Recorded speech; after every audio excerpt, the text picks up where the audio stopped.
one decision away from changing your life. And you have to accept that. You're one new meeting, one new relationship, one new contact, one new action, one new decision away from shifting your life from where it is right now to a totally different place.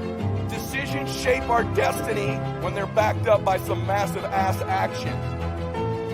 But you can't take the action if you don't decide. People avoid being desperate. Think of the fact they come here tonight and they're down. They're not where they want to be financially. The relationships aren't what they want. Maybe they're in a desperate place, and you might think that's a negative thing.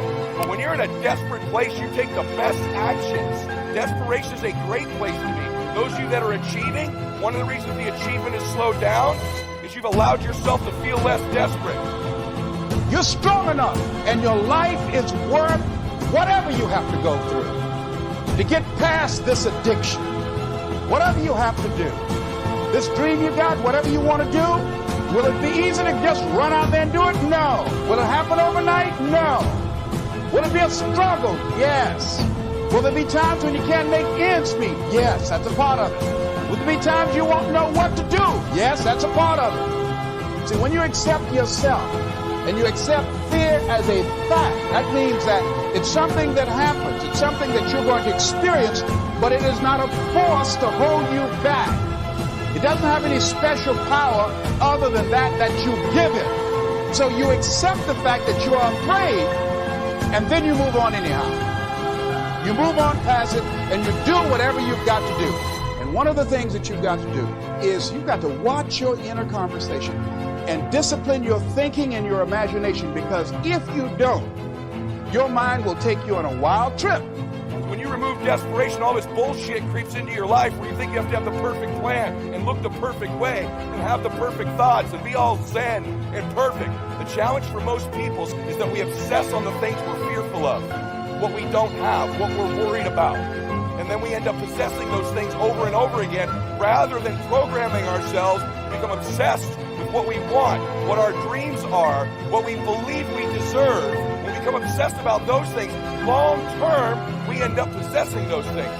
Yet most of us don't replace the external parts of our lives because those things happen naturally without thought.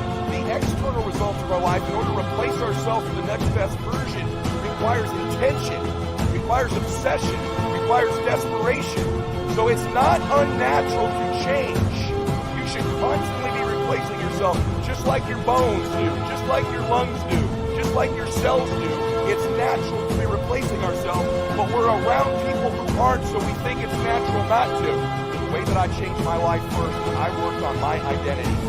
And strengthening yourself in that area, as you assess your strengths and your weaknesses, as you begin to prove yourself and your passions and your dreams and your goals and the things that you want. If you decide to experience all of your true potential, as you decide to manifest all of your greatness, as you decide, wait a minute, what else is available to me out here? If I decided to experience the fear of rejection, the fear of no, the fear of failure, the fear of standing by myself, what else is available? Of taking a chance, a fear of losing it all. What else is available to me that will bring some extra meaning and value? The fear of people not liking me. You know how many people do things they don't want to do because they want everybody to like them? Everybody's not going to like you. No, it's just not that kind of world. But you know, there are a lot of people who won't take positions on issues, who won't take a stand for things they believe in, who won't speak up for themselves because they don't want to make anybody mad. Your identity is the thoughts, concepts, and beliefs that you hold to be most true about yourself.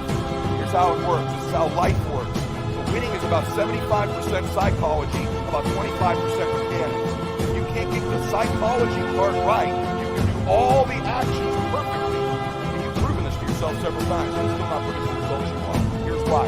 Your identity is like a thermostat setting for your entire life.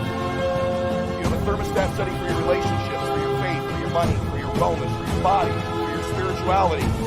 So you can't get out over your skis. You can't exceed your identity long term. It'll never happen. This is why people's lives yo-yo up and down, because they always work on the external mechanics and not the internal identity of their lives. And this governs your happiness, your peace, your fitness, your money, all of it.